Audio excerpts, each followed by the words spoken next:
For today's lesson, we are going to continue and finish section 8.3 of our textbook. As part of our last lesson, we proved the Cantor-Bernstein theorem, but that is not entirely true since there was some details that I skipped over. And so I will go through, discuss those details today at the start of the video, and then we will move towards the last result from section 8.3 that we still have to prove, namely that the real numbers are equinumerous to the power set of the positive integers.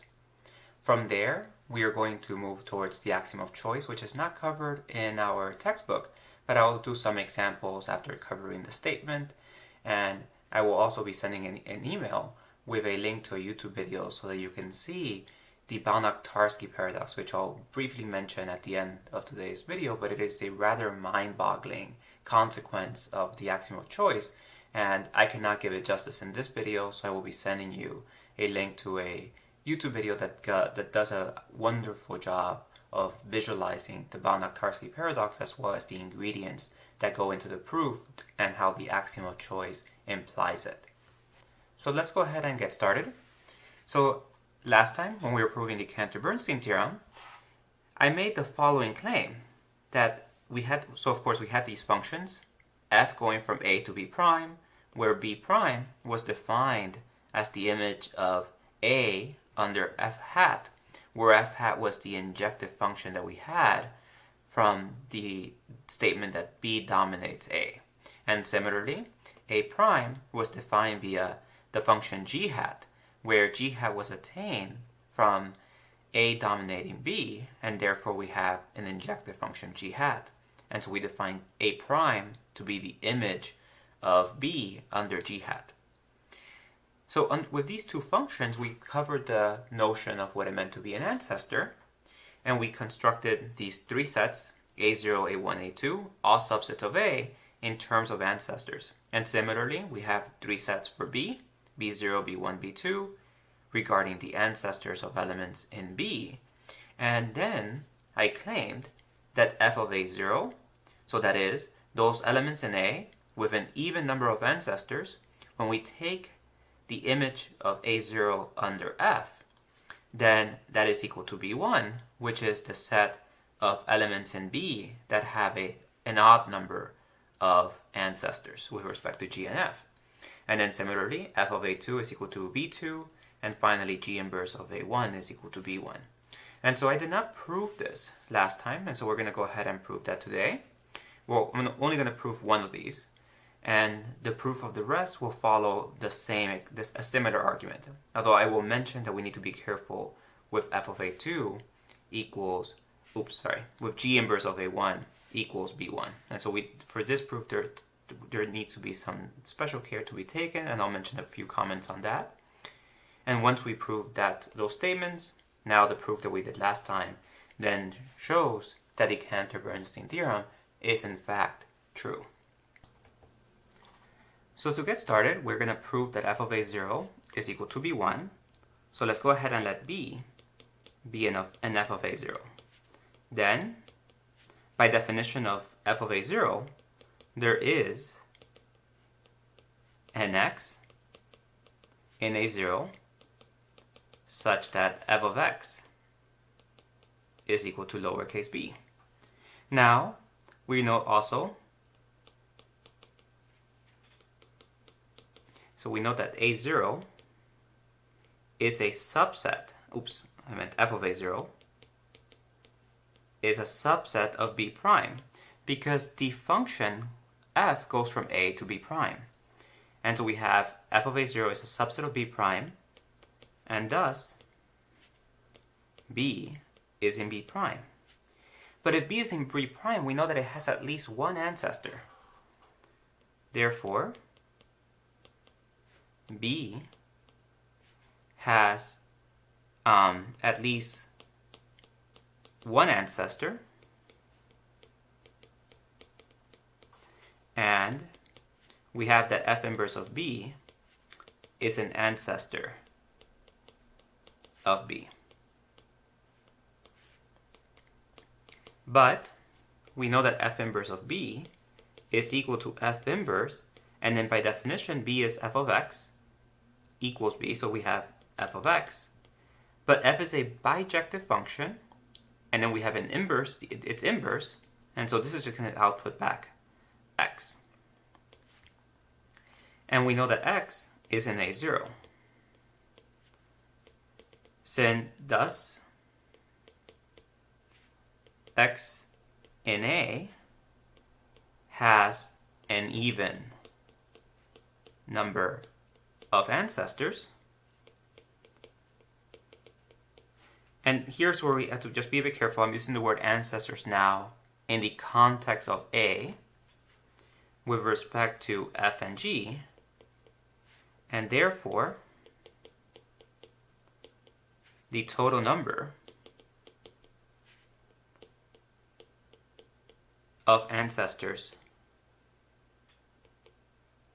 of B of X, and now with respect to G and F, and so now we have switched to ancestors in the context of B, is 1 plus ancestors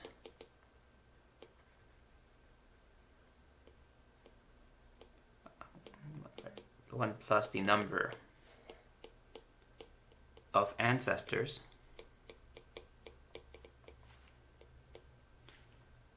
of X.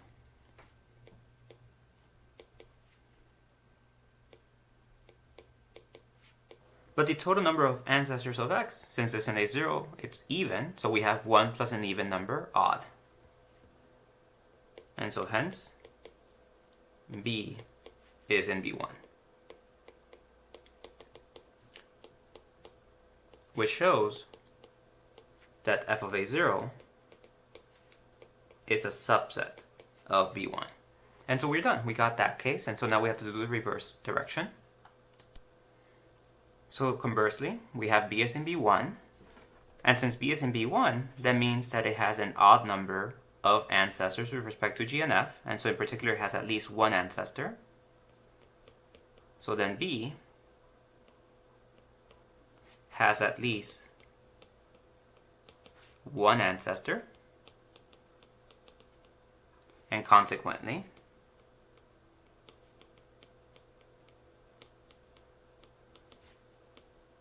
we have that B is in B prime. But now f is a bijective function going from A to B prime. Since f is bijective, let me actually write it this way. Since f is onto B prime,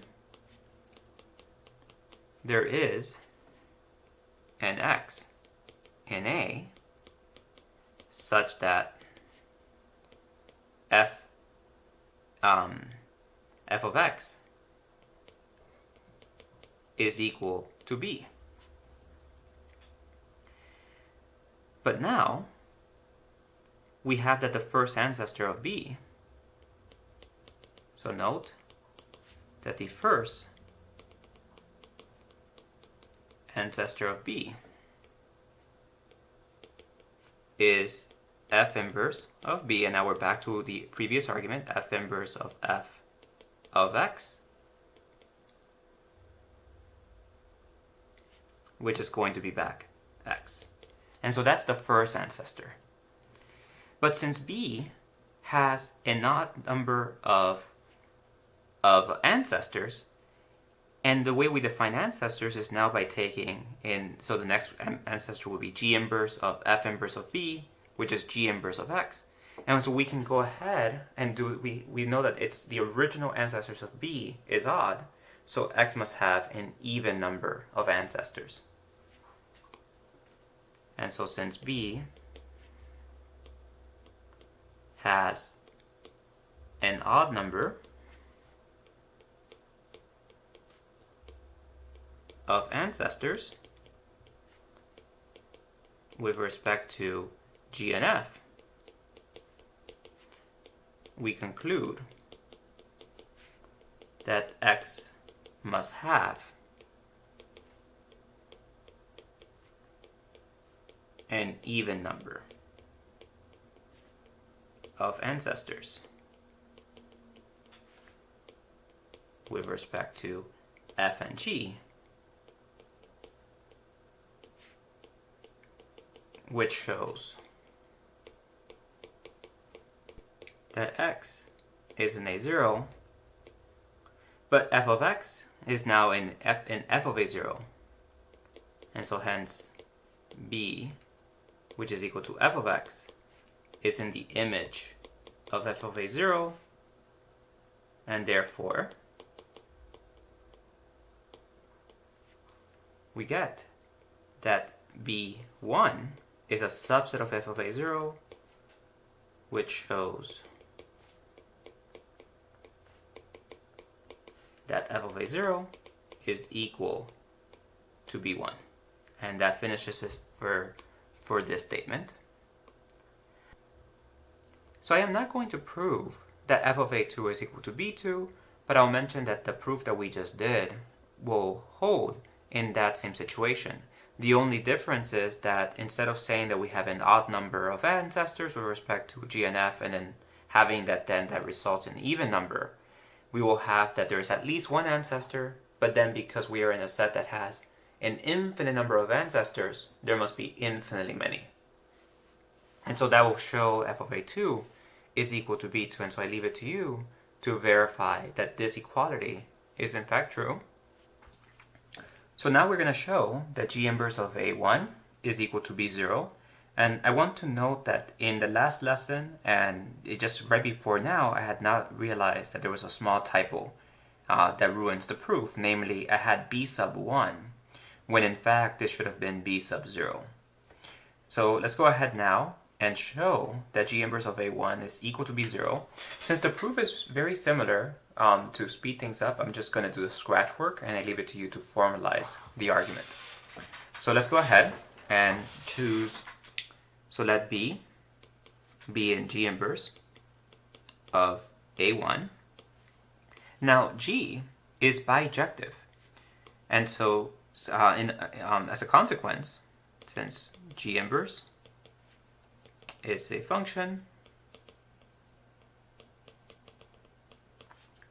we have that there is an x in A1 such that G inverse of x is equal to b. And so here's where the two proofs differ. We have to be very careful in how we proceed, because we're working with our b, but the argument we just did fails, because we would take f inverse of G inverse, as we did earlier, but that's not how we define ancestors with respect to b. We want to take f inverse of b. But that depends on whether b is in b prime or not. And so we have two cases. So if b is not in b prime, then b has no ancestors,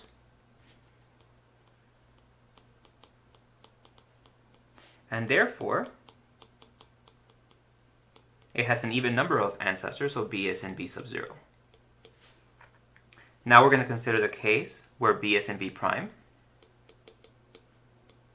If b is in b prime, then f inverse of b is the first ancestor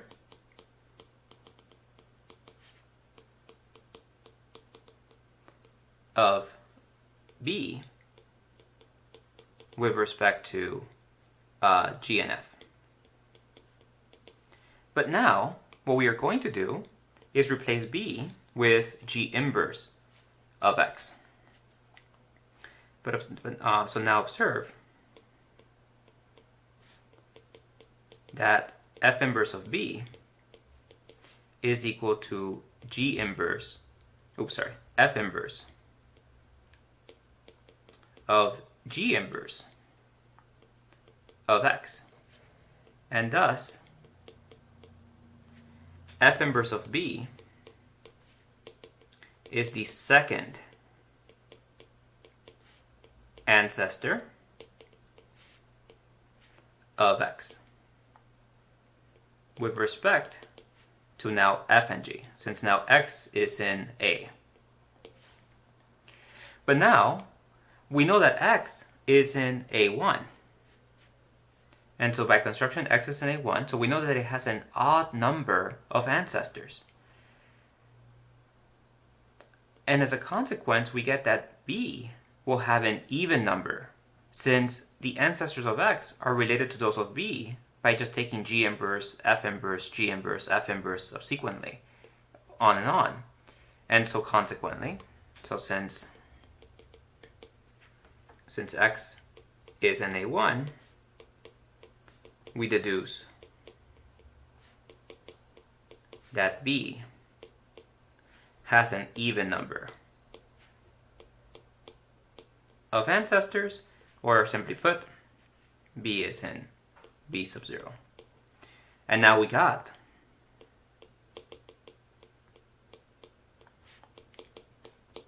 that g inverse of A1 is in fact a subset of B0.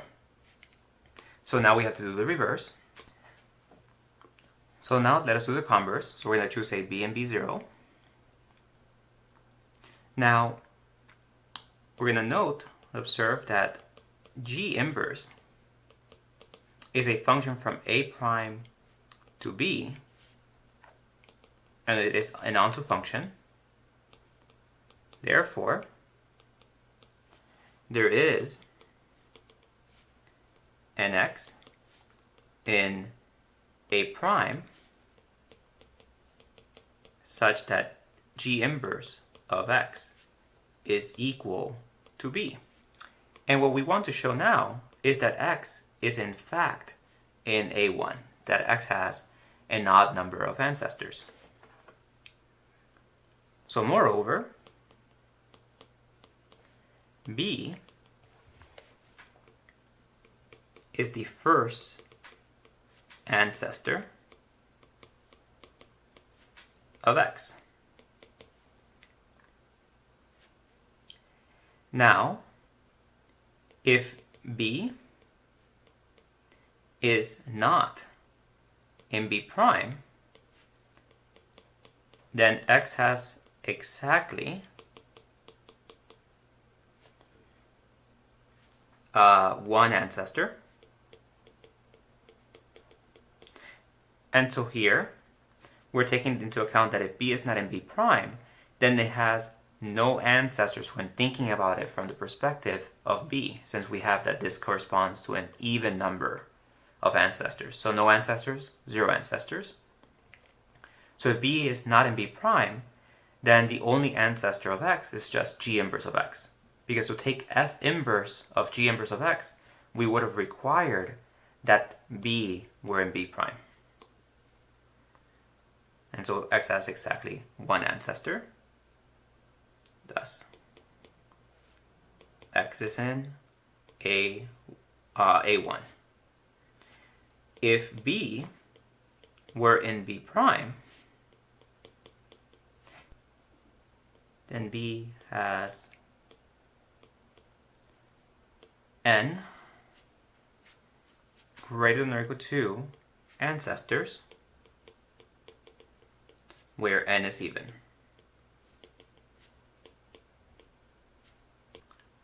Consequently, now we get that x has n plus 1 ancestors with respect to f and g, which shows that x is in A1, and thus G inverse of A1 is now contained in B0, which allows us to conclude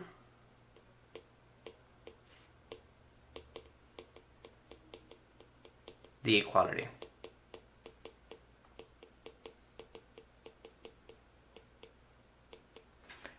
The one thing I did skim over and may require a bit more detail is this part over here that x has n plus 1 ancestors. And this is just coming from the following observation. So we know that the first ancestor of x is going to be b. But then, the next ancestor of x is going to be f inverse of g inverse of x, which is f inverse of b. And this here is the first ancestor of b, but the second ancestor of x. And since b has, by assumption, an even number of ancestors, we can continue now this process. We know that we can continue taking g inverse, f inverse, g inverse, and there will be a total at the there will be an even number total of ancestors of b, but x just has exactly one more ancestor than the ones of b. And so now we get n plus 1. And so that finishes it off for Cantor-Bernstein. So now we're going to move towards proving that the real numbers is equinumerous to the power set of the positive integers. And to do so, we need the following result, which Bellman calls a lemma, but this is an important result in mathematics, and it is known as the density of the rationals. And this was first proven by Dedekind in 1872.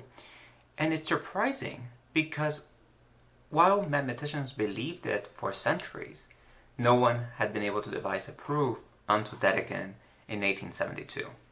And what the statement says is, if we have two real numbers x and y, such that x is less than y, we can always find a rational number between them. And so we can find a rational number q, such that x is less than q, which is less than y. So let's go ahead and prove this. So let's begin. So where we have real numbers x and y, such that x is less than y, but x being less than y is the same as saying that 0 is less than y minus x. So in other words, y minus x is a positive real number. Next, let k be a positive integer such that the reciprocal of 1 over y minus x is strictly less than k. And so here we're using the fact that because this is positive, we can take its reciprocal. That is also going to be positive, and now we're just choosing some arbitrary positive integer that is greater than 1 over y minus x. And so we got our positive integer. In particular, if we take reciprocals once more, and properties of inequalities, we get that 1 over k is less than y minus x. But the key thing is, this is also positive, so we have a inequality of positive real numbers. Now, let n and m be integers which satisfy the following inequality. And so we have m is less than x, which is less than n, and now we're going to let s be the following set. S is going to be the set of positive integers j such that m plus j over k is greater than x. And here's what we're going to do. We have this set here, and we want to show that this is non-empty. Because if we show that it is non-empty, the whole ordering principle comes to the rescue and tells us that there is a least element. And we are going to use that least element to construct the rational number q that we desire. Okay, so we got this here. Okay, so next thing, we need to show that this is non-empty. So we need to exhibit that there is an element inside of this set. So let us show that this is non-empty. And so we're going to consider now m plus, and so we want to show now some j, some positive integer j, such that m plus j over k is in S. So here's how we do this. So we have m, and we're going to choose our j to be k times n minus m over k, and so now this becomes m plus the k's cancel, and then we have m plus n minus m, the m's cancel, and this is going to be equal to n. But notice that n, by construction, is greater than x. And so we satisfy this inequality right here, where now j is k times n minus m, and thus k n minus m, which, by the way, n and m are not equal, so this is non-zero, is an s, and so that's a positive integer. Since n minus m here is, we're taking into account that this is positive. From this inequality, we have k is a positive integer, n minus m is a positive integer, and so we have our element in S. In particular, S is non-empty, and since S is a subset of the natural numbers, we have, by the low ordering principle, that S has a least element. And let's go ahead and call that least element L. But now, since L is chosen to be the least element, we must have that L minus 1 is not a least element of S. So consequently,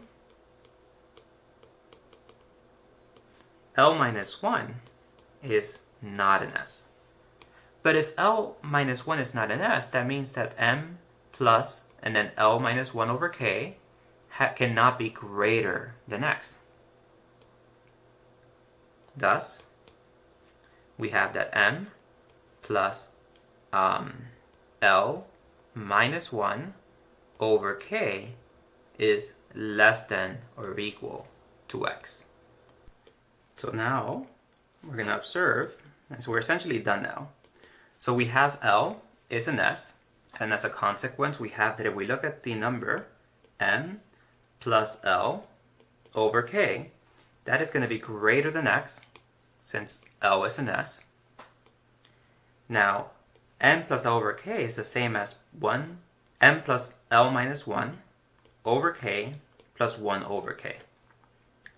And then we have the inequality that we just discussed just now. M plus L minus 1 over K, that's less than or equal to X.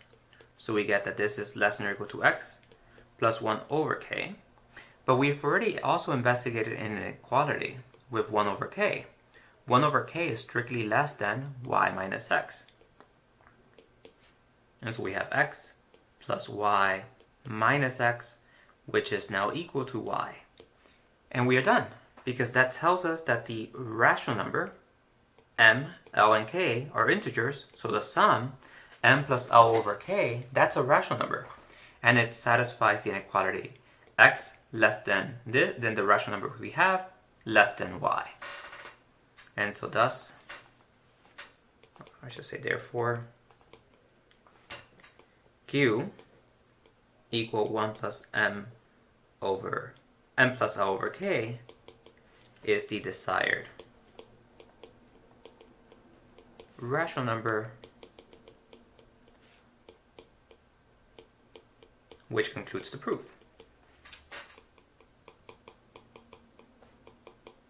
And we're done.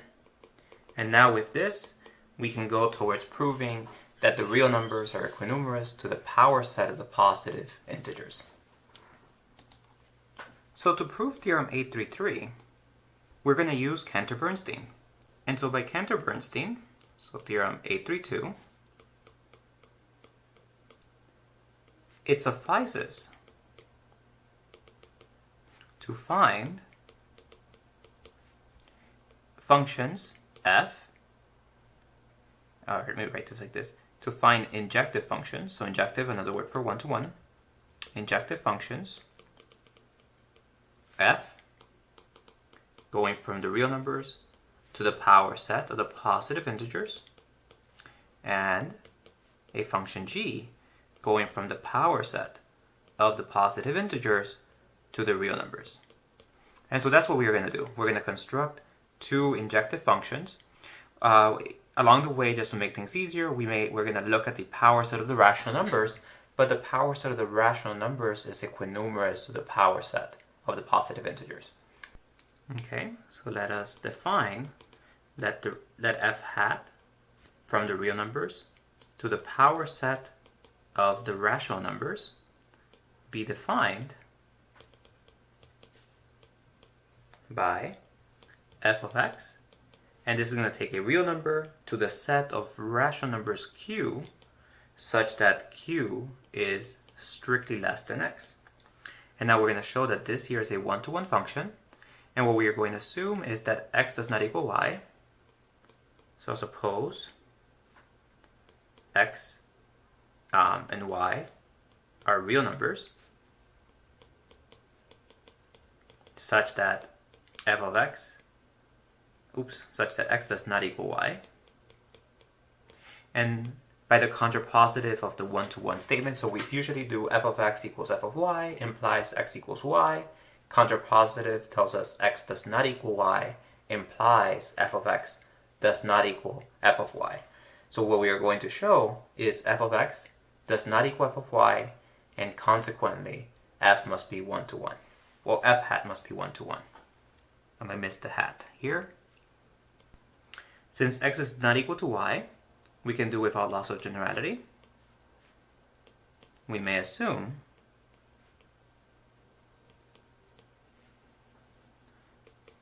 that x is less than y. But if x is less than y, the density of the rationals tells us that there exists some rational number that is between x and y.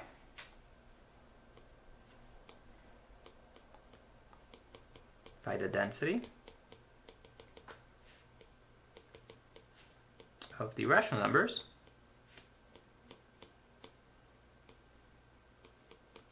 there is a q in the rational numbers such that x is less than q, which is less than y.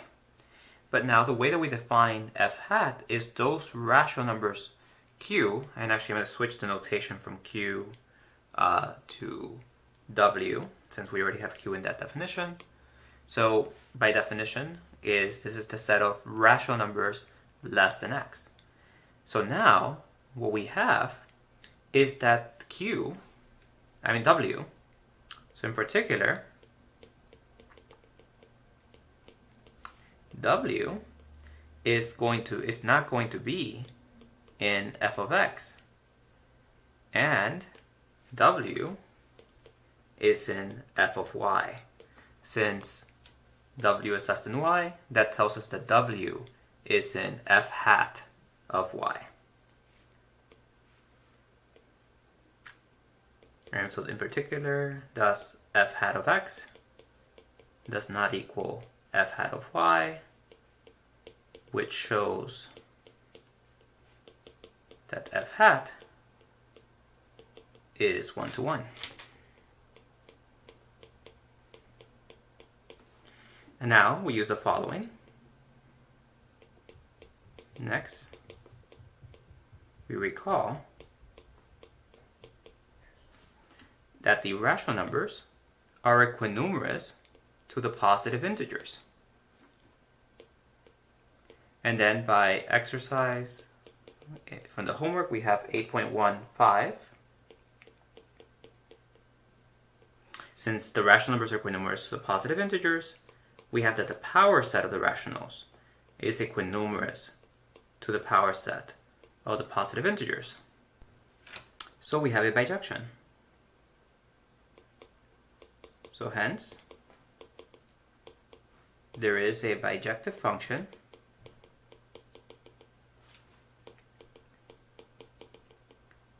h that goes from the power set of the rational numbers to the power set of the positive integers.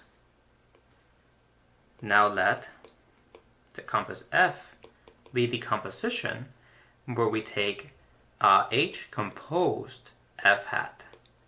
And this is a function going from the real numbers to the power set of the positive integers.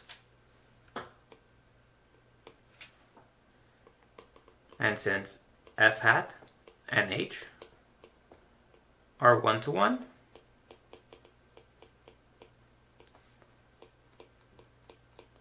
we have by chapter 5 of our text that f is 1 to 1. And so that takes care of the first part, where we have to find a function that is injective, going from the real numbers to the power set of the positive integers. And so it remains to find a function going from the power set of the positive integers to the real numbers. So now we're going to show that there is an injective function g going from the power set of the positive integers to the real numbers. And so next, let g be a function from the power set of the positive integers to the real numbers, defined by g of a,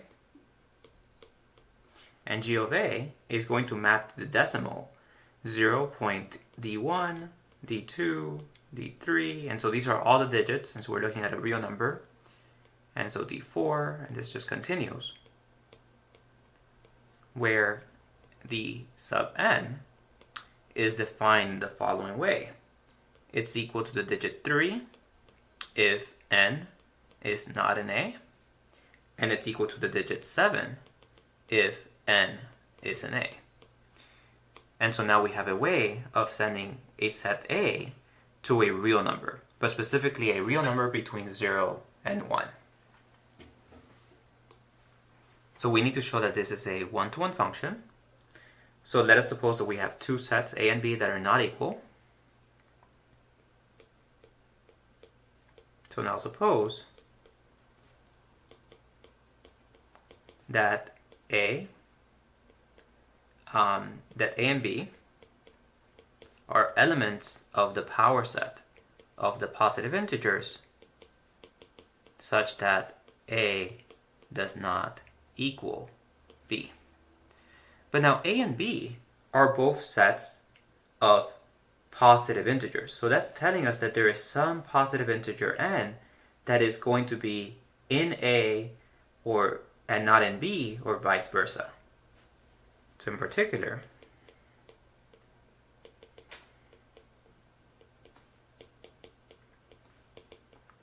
there is an integer m, positive integer m, such that m is in A minus B, or m is in B minus A. And here's what we can do without loss of generality. So without loss of generality, we may assume that m is in A minus B,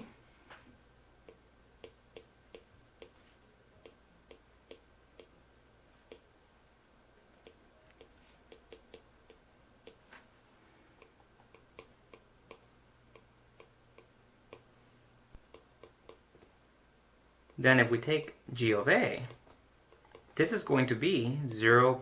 The first decimal, d2, we're going to continue, we get to the nth minus 1 digit, and then the nth digit is going to be 7, because m is an A.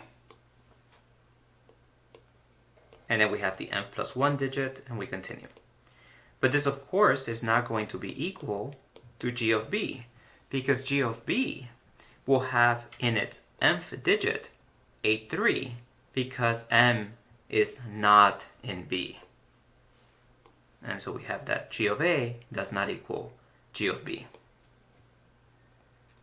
So in particular, so therefore, g is 1-to-1. And now by Cantor-Bernstein, so theorem 832, we conclude that the real numbers are equinumerous to the power set of the positive integers, since in our observation that we just did right now, we have shown that the real numbers, that the power set of the positive integers is dominated by the real numbers, and we showed just earlier that the real numbers are also dominated by the power set of the positive integers. And so that finishes the proof, and we are done with chapter 8 of the text. And so what we are going to do now is discuss the axiom of choice, and that will finish it with regards to things pertaining to infinite sets. Before discussing the statement of the axiom of choice, I want us to revisit the proof that we did for Theorem 815. But specifically, the portion where we have that f is a function that is onto from the positive integers to a. And then we proved that if f is onto a, then we could find a function from a to the positive integers that is 1 to 1. And how do we prove that statement? Well, we used the fact that we had our function g from the positive integers to a that was onto, and then for some a and a, we looked at the inverse image of a under g, so g inverse of the set containing a, and this is a subset of the positive integers. And then we chose the least element of that set because it was non-empty, and since it is non-empty and a subset of the positive integers, the well ordering principle tells us there is an element. And so we were able to go about constructing our function f from choosing the least element of g inverse of the set containing a. And that's what we did here. So we chose the least element, and then when we define our function f from a to the positive integers, we took this to be f of a, where this was equal to the least element of g inverse of the set containing a. Now, to motivate the axiom of choice, we want to ask the following question. If we had, instead, let f be a function from some set a to b that is onto,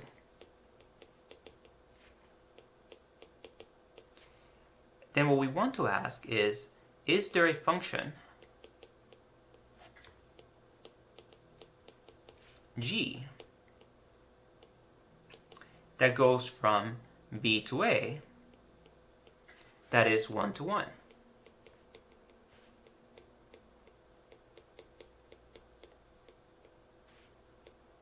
And so the proof above shows that this is true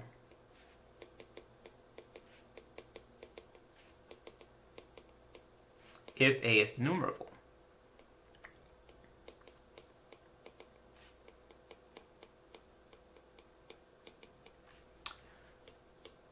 What if a were uncountable? Could we still find it? And so this was something that Cantor struggled with. Because intuitively, it seems to be true that we should be able to choose an element. And Cantor's original proof of the Cantor-Bernstein theorem was not a full proof because Cantor's argument relied on this being true, which he could not do. If a is denumerable, sure, we can use the well ordering principle. And let me just mention, here we have the positive integers, but then any denumerable set will be equinumerous to the positive integers, and so we can go ahead and prove this statement here. If we have a denumerable set A that is onto B, then we can do this argument. And in the case where A is finite, you have also done that in homework, that there is a one-to-one function. But what I want us to consider now is what happens when A is uncountable. And so the history of this statement that I'm asking here is a question that was, as I mentioned, posed by Cantor. Mathematicians tried to prove it from the axioms of set theory and could not.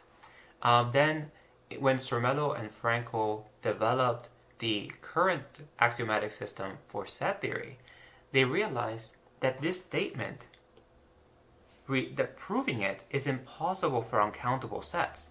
And so one must take it as an axiom. And so the Zermelo-Frankel axioms for set theory are oftentimes discussed as Zermelo-Frankel axioms, and then Zermelo-Frankel with choice, where we take the axiom of choice as one of the axioms for set theory.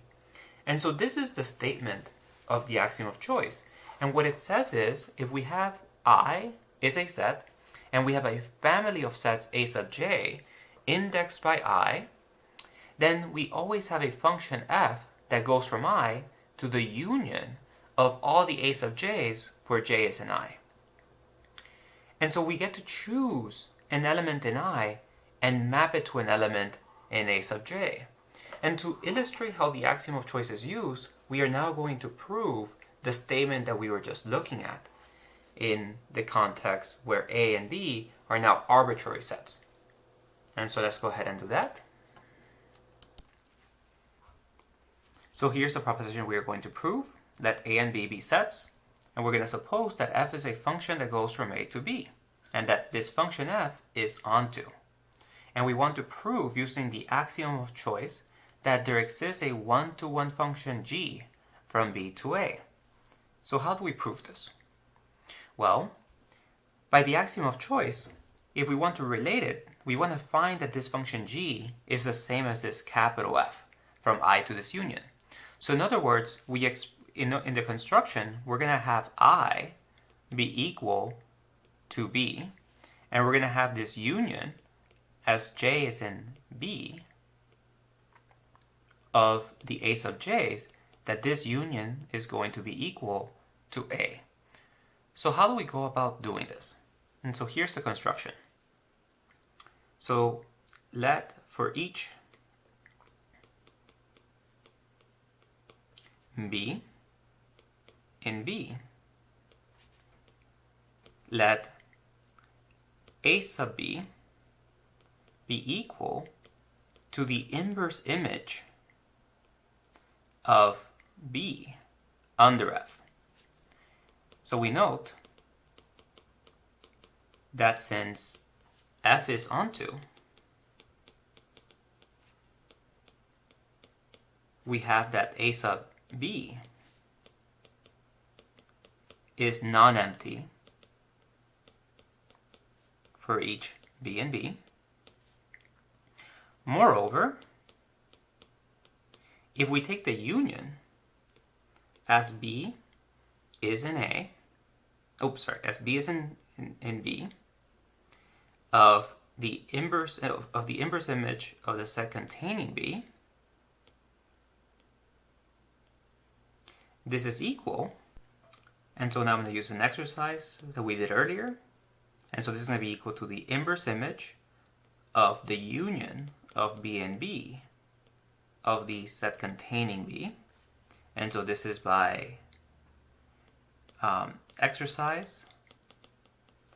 And so this is the exercise from the section on inverse images, so 5.5.2. And so actually a consequence of this. So you can then prove using what you did in this exercise, you can then show that this general statement does hold. And so we have this equality. But now that in turn tells us that if we're taking the union of the set containing B's, as we go over all the elements in B, then this is just going to be F inverse of B. But F inverse of B is going to be A, because F is onto, and so the preimage of the whole set B is going to just be the domain of the function F. And so this is A. And so by the axiom of choice,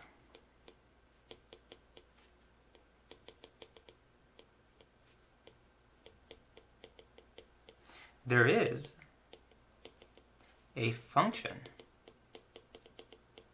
g going from B to A, where now this is the union, of course, of lowercase b in B of the inverse image of the set containing B, since we have just shown that that's A. And so now, in this notation, these are the A sub j's over here, which we denoted by A sub b's. And so now, there's a function g from here to here, such that for each b in B, g of b is in the inverse image of b. So now let's prove that this function must be one-to-one. So now we have the existence of this function, and this is actually going to be one-to-one by construction. So now suppose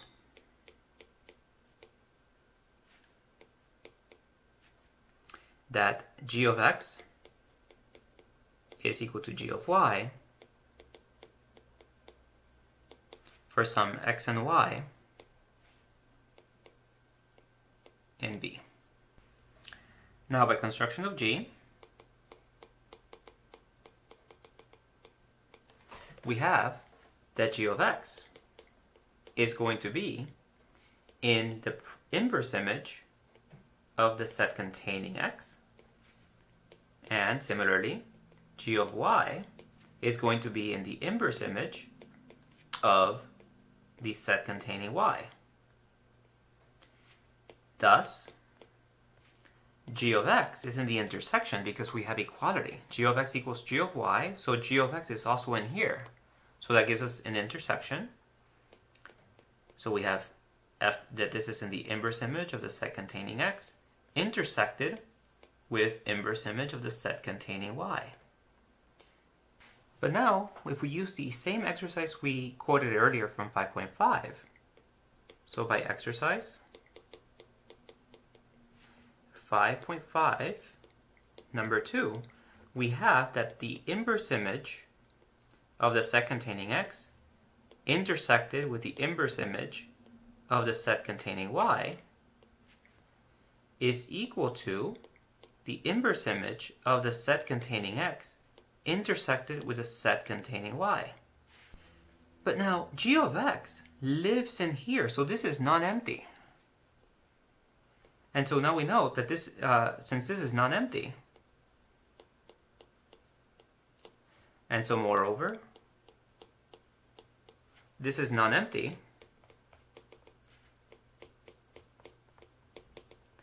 if and only if the set containing x intersected the set containing y is non-empty. And so consequently, the only way that this happens is if x is equal to y.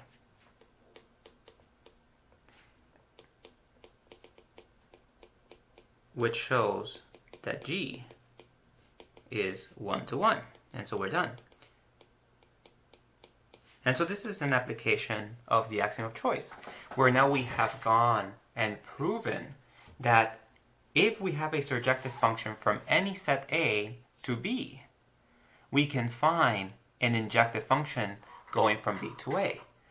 Of course, if we know that A is denumerable, then we can just use the well ordering principle, and the axiom of choice is not invoked.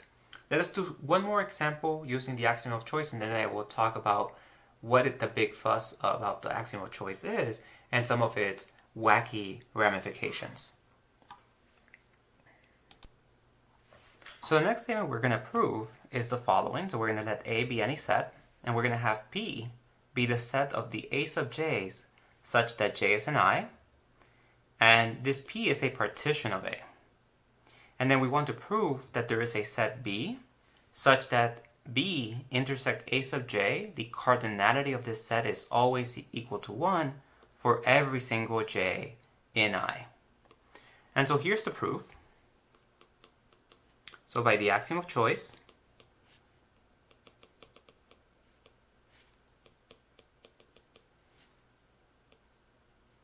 there is a function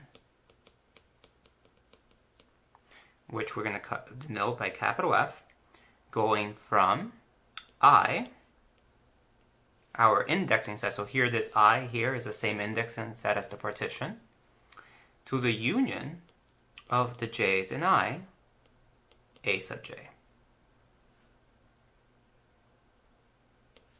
And so we got this here. So we have our function, and then we just write such that for each j and I, capital F of j is in the corresponding A sub j. So next, let capital F of I, so the image of I under capital F, we're going to take this to be our set B. And this is the set that we want to prove that if we were to intersect it with any A sub j, that there is exactly one element in that set. So the cardinality of B intersect A sub j will be 1. So now what we are going to do is take an element in here, but first we need to show that this is non-empty. And now, so to this end, so note that for each j in I, B intersect A sub j is non-empty, since capital F of j, by definition, this is going to be in B and in A sub j, since that's how we get this from the axiom of choice. So this is non-empty. So let us go ahead now and choose a T in B intersect A sub j. Since T is in B, and B is the image of I, we know that there is some k in I such that capital F of k is equal to T. So in particular, we have that F of k must be in A sub k. So consequently, F of k, which is equal to T, is in the intersection of A sub k with A sub j. Since P is a partition, these sets are pairwise disjoint. But now we have a non-empty intersection. And so we conclude that A sub k must be equal to A sub j. Hence, k is equal to j. And thus, F of j is equal to T. Which shows that the intersection of B with A sub j is exactly just that one element. Since we took an arbitrary element, T, in the intersection, and showed that it must be equal to F of j. And so that finishes the proof. Before we move on, just as a point of clarification, notice that j was chosen arbitrarily. And so we have shown that for every j, B intersect A sub j will be equal to capital F of j. And so we do have that the cardinality of B intersect A sub j is going to be exactly 1 for every single j in our indexing set I. Okay, so now we have seen two applications of the axiom of choice.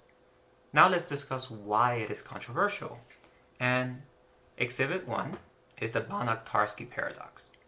And so the Vanitarsky paradoxide, I'm not going to write the precise statement, but talk about the intuition. So this was something that was proven in 1924 using the axiom of choice. If we start with a sphere, we can cut it into finally many different parts. And actually we can just cut it into 5 pieces. And so we cut the sphere into 5 pieces. And then we can rearrange those pieces and get back 2 copies of the same sphere. And so now this does not conform to our intuition. If we get a tennis ball, cut it into 5 pieces and reassemble those pieces, we will not get back 2 tennis balls. That would just contradict energy conservation. But this is mathematics. The cuts are not your traditional cuts. So the way that this is being decomposed when you're cutting the sphere, we're invoking the aspect of infinity, that we can cut in such a way that we are not limited to the fact that we have finitely many atoms in physical objects. And so the axiom of choice comes in to allow for this construction of reassembling the original sphere into two spheres, both having the same volume as the original. And so I am going to send a YouTube video that discusses the Vanitarsky in much better detail than I can give it, as well as an illustration of what actually happens in the proof and how the axiom of choice is used. And so I'll send this video. When you see this video, you'll have that the YouTube link. So I encourage you to watch that construction. And at the start of our next lesson, I'll mention a bit more on the axiom of choice once you have seen how it leads to these paradoxical constructions.